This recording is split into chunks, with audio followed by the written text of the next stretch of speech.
할렐루야. 오늘은 전도서 6장 1절부터 7절의 말씀을 가지고 행복을 누리라 라고 하는 제목으로 말씀을 증거하겠습니다. 성경 봉독합니다. 전도서 6장 1절. 내가 해 아래에서 한 가지 불행한 일이 있는 것을 보았나니 이는 사람의 마음을 무겁게 하는 것이라. 2절. 어떤 사람은 그의 영혼을 바라는 모든 소원이 부족함이 없어 재물과 부유와 존귀를 하나님께 받았으나 하나님께서 그가 그것을 누리도록 허락하지 아니하셨으므로 다른 사람이 누리나니 이것도 헛되어 악한 행위로다. 3절. 사람이 비록 100명의 자녀를 낳고 또 장수하여 사는 날이 많을지라도 그의 영혼은 그러한 행복으로 만족하지 못하고 또 그가 안장되지 못하면 나는 이르기를 낙태한 자가 그보다 낫다 하나니. 4절. 낙태한 자는 헛되이 왔다가 어두운 중에 가매 그의 이름이 어둠에 덮이니. 5절. 햇빛도 보지 못하고 또 그것을 알지도 못하나 이가 그보다 더 평안함이라. 6절. 그가 비록 천년의 갑절을 산다 할지라도 행복을 보지 못하면 마침내 다 한 곳으로 돌아가는 것뿐이 아니냐. 7절. 사람의 수고는 다 자기의 입을 위함이나 그 식욕은 채울 수 없느니라. 아멘.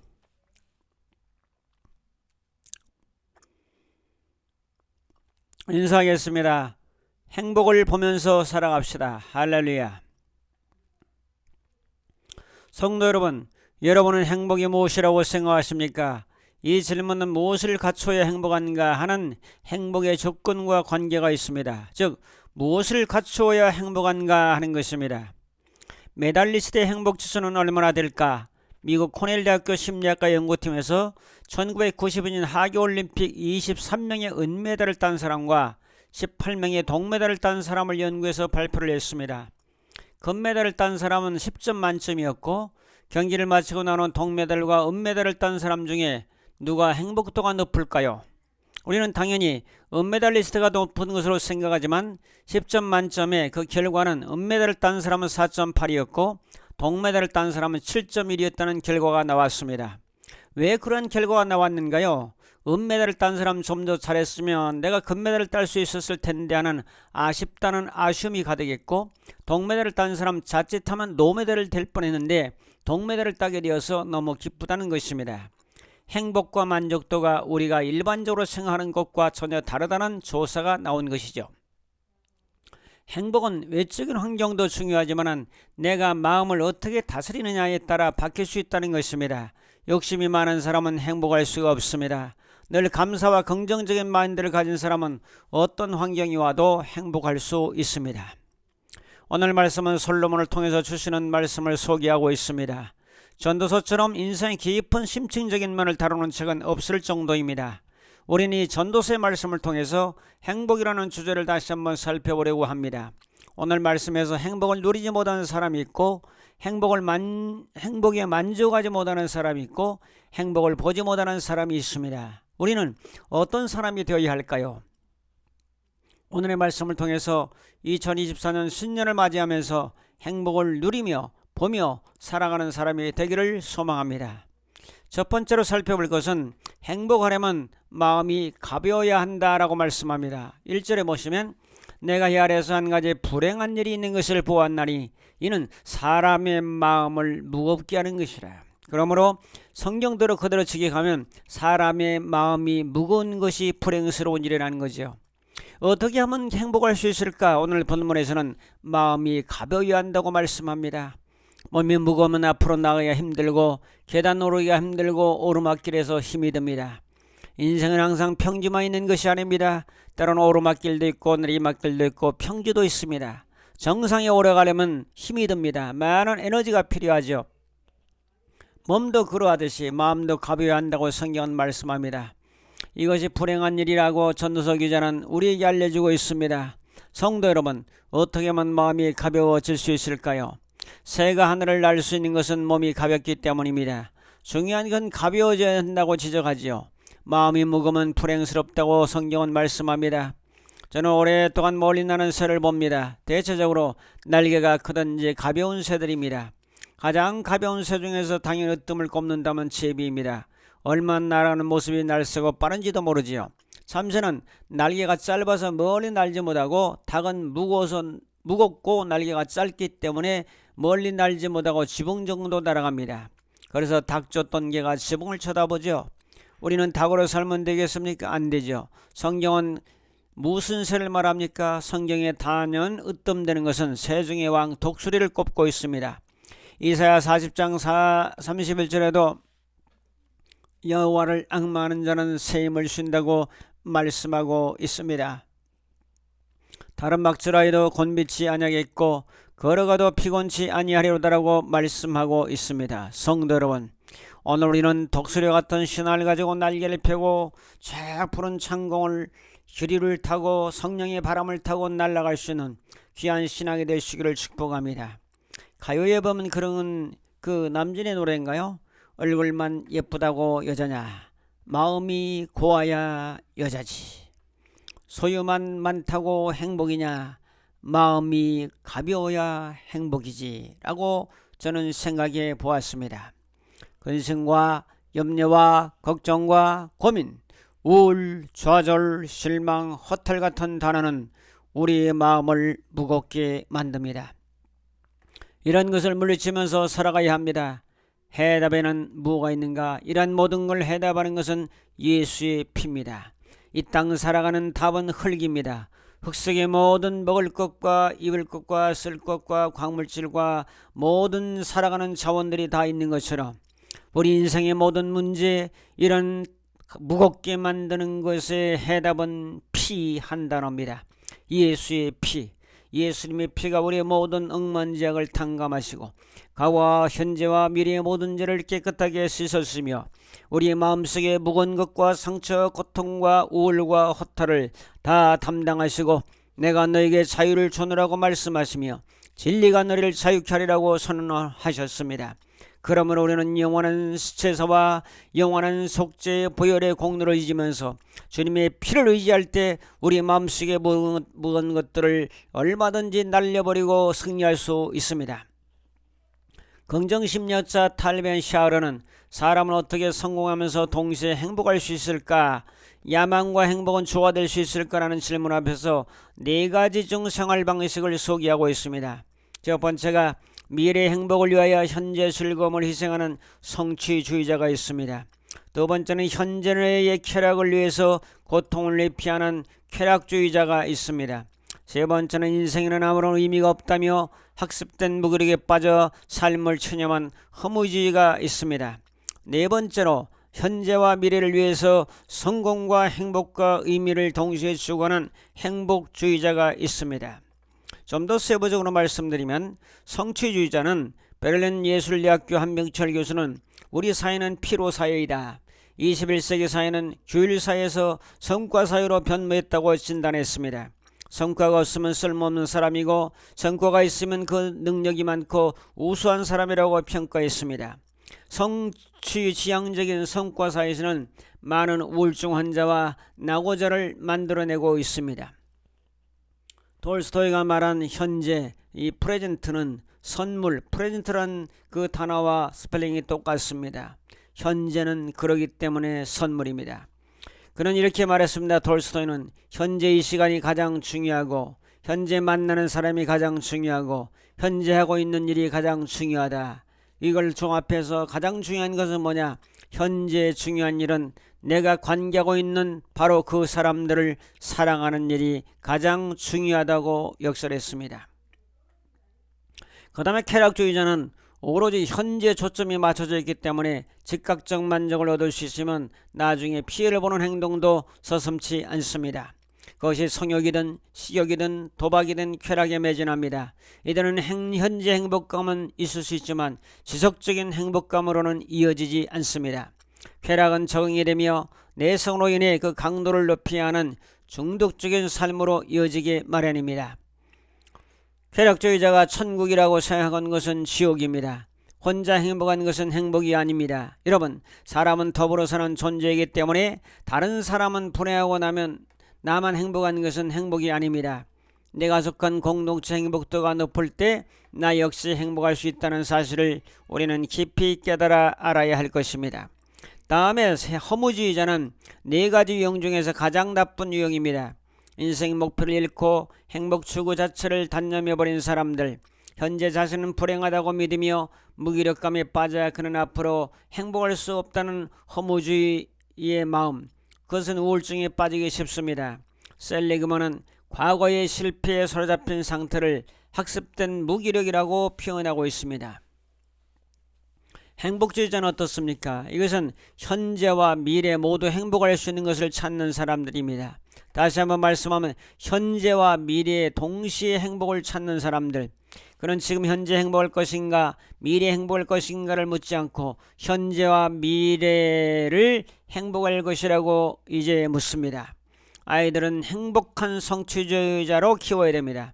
가장 좋은 방법은 아이 스스로 목표를 정하고 이를 이루는 즐거움을 맛볼 수 있도록 도와주는 것입니다.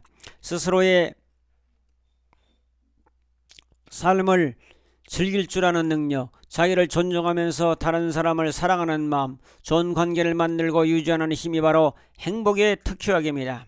김구씨는 말했습니다. 한없이 갖고 싶은 것은 문화의 힘이라. 문화의 힘은 우리 자신을 행복하게 하고 나아가서 남에게도 행복을 주기 때문이라고 말했습니다. 쾌락주의자는 순간의 노예로 살고 성취주의자는 자는 미래의 노예로 살며 허무주의자는 과거의 노예로 삽니다. 행복주의자는 현재 즐거움과 동시에 미래의 의미를 추구하면서 그날 충실히 사는 사람들입니다. 우리는 현재를 즐기고 미래를 준비하며 과거의 나쁜 일을 생각하는 데 시간을 낭비하지는 않는 법을 배워야 할 것입니다.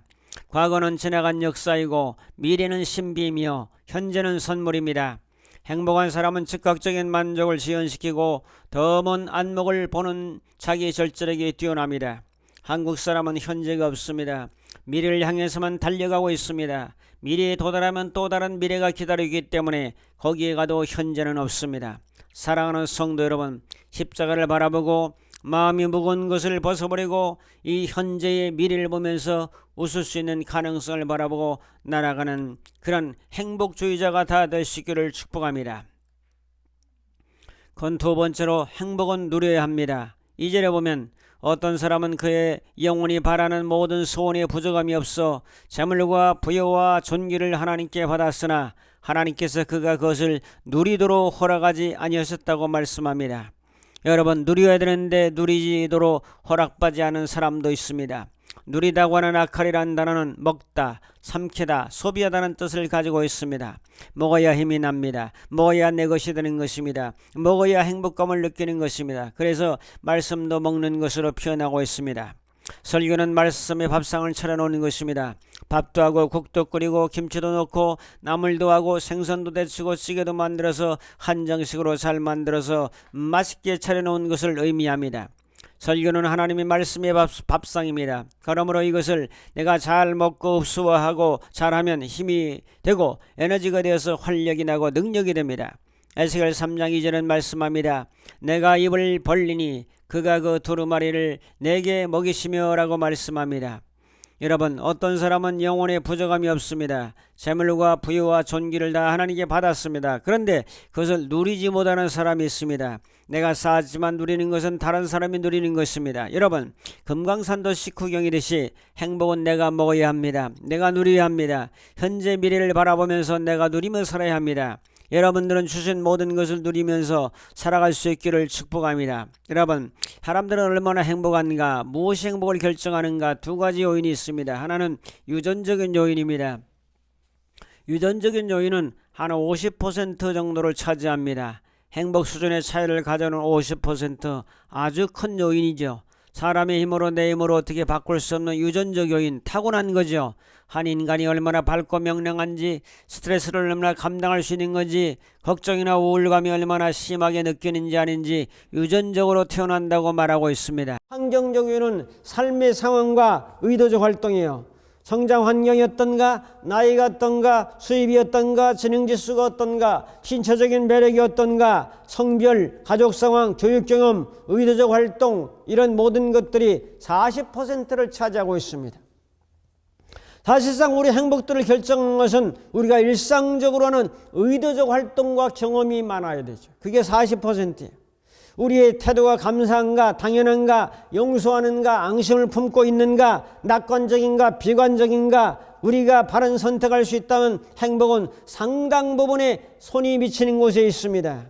타고난 개인적인 성향과 어떤 환경과 노력의 영향을 많이 받습니다. 행복은 그래서 유전적인 거 50%, 환경적인 거 10%, 그리고 사람들의 의도적 활동, 경험, 이게 40%. 내가 뭘 하고 있는가, 어떤 활동을 하고 있는가, 누구를 만나고 있는가, 이게 40%나 차지하고 있는 거죠. 그러므로 지속적 행복이라는 것은 유전적 요인이 50%요, 삶의 환경 요인이 20%요, 자발적인 선택과 경험, 활동이 40%.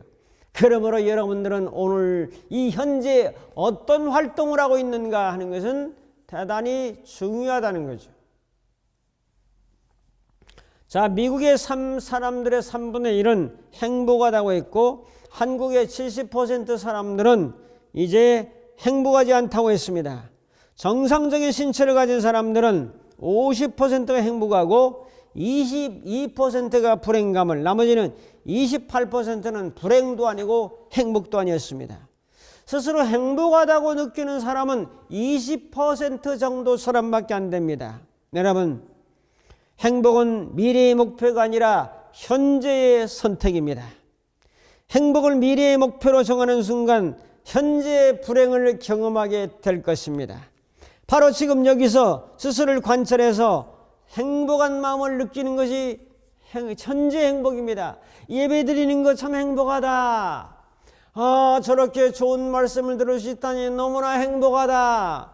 이렇게 아름다운 찬양을 드릴 수 있으니 너무나 행복하다. 저는 요즘 밥을 100번씩 씹어서 먹는데 20분 정도 걸립니다. 한 그릇 먹는데.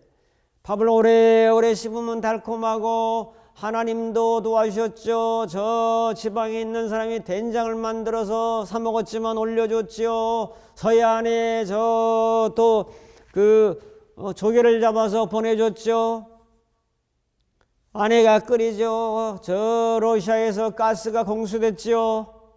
하늘의 태양과 비와 모든 게 종합돼서 내가 한 숟가락의 밥을 먹고 있다는 것은 전 세계가 움직인 것이요, 우리나라가 움직인 것이요, 하나님이 움직인 것이요, 가족의 식구가 움직인 것이요, 내가 떠먹어서 오래오래 씹어 느끼니 이 먹는 행복이 얼마나 크랴. 그래서 제가 체중이 지금 2kg가 늘었다는 거 아니겠습니까?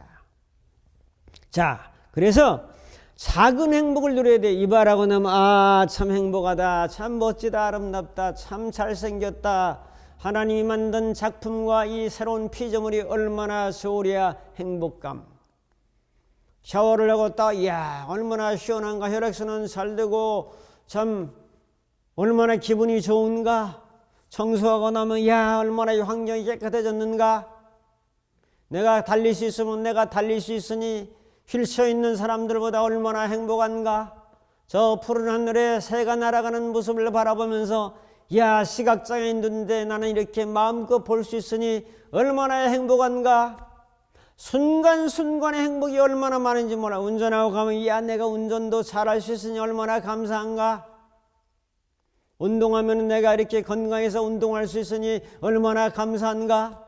좋은 사람과 이야기를 하고 차를 마시고 또 음식을 나누고 하는 것이 얼마나 좋은 일인가. 자, 가족의 식구들이 있으니 얼마나 좋은 일인가.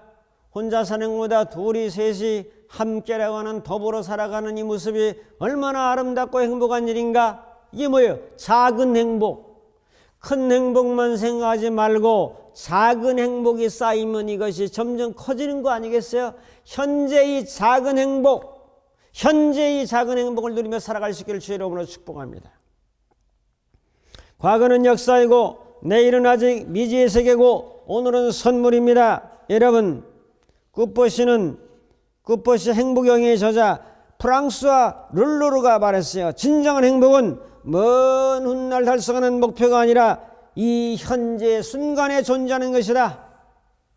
자, 큰 세 번째로 행복은 볼 수 있어야 됩니다. 6절 7절에 말씀합니다. 그가 비록 천년의 갑절을 산다 할지라도 행복을 보지 못하면 마침내 다 한 곳으로 돌아가는 죽음에 이르는 것뿐이라고 말했습니다. 봐야 됩니다. 보는 것은 보다, 바라보다, 조사하다, 자각하다, 깨닫다, 느끼다, 이해하다, 배우다 다 들어있어요. 보는 건 아주 중요해요. 행복을 봐야 돼요. 행복을 볼 수 있는 눈을 열어야 되죠. 그래야 행복하다는 거죠. 한국 사람들이 행복하지 못하는 것은 비교식, 남과 비교하죠. 행복은 미래에 있다고 생각하죠. 또한 부자가 되고 더 중요한 것은 부자가 되는 것이 행복의 비결이라고 생각하죠. 행복은 사물을 바라보는 태도에 달려 있습니다. 행복의 가장 큰 적은 경쟁심입니다. 행복의 가장 큰 적을 우리는 벗어버려야죠. 자, 그래서 한국 사회는 돈이면 다 된다는 황금 만능주의가 23%를 차지하고 있다는 거죠. 자, 오늘 말씀을 정리합니다. 마음을 가볍게 하세요. 가볍게. 십자가의 피! 그 앞에 다 모든 걱정, 근심, 염려를 내려놓고 부활의 새로운 능력과 성령의 감동과 감화와 은혜를 힘입고 무거운 거 다 내려놓고 행복을 누리면서 언제? 현재의 작은 행복, 밥 한 숟가락 먹는 것도 행복을 느끼면서 살아가는, 글 한 줄 읽고 깨닫는 것도 행복을 느끼며 살아가는 현재 행복을 누리며 그리고 행복을 보면서 살아갑시다. 이 현재 그리고 미래를 바라보면서 순간의 행복에 감사하고 현재와 미래를 바라보는 행복주의자로 다 살아가는 위대한 행복한 사람들이 다 될 수 있기를 주님의 이름으로 축복합니다. 감사합니다. 기도하겠습니다. 우리 모두는 성취주의자 또한 허무주의자 이런 곳에 빠지지 말고 또한 쾌락주의자 이런 곳에 빠지지 말고 저희들은 행복주의자로 살아가는 현재와 미래를 바라보는 행복의 주인공들이 다대로 역사해 주옵소서. 예수님의 이름으로 기도합나이다. 아멘. 축도합니다.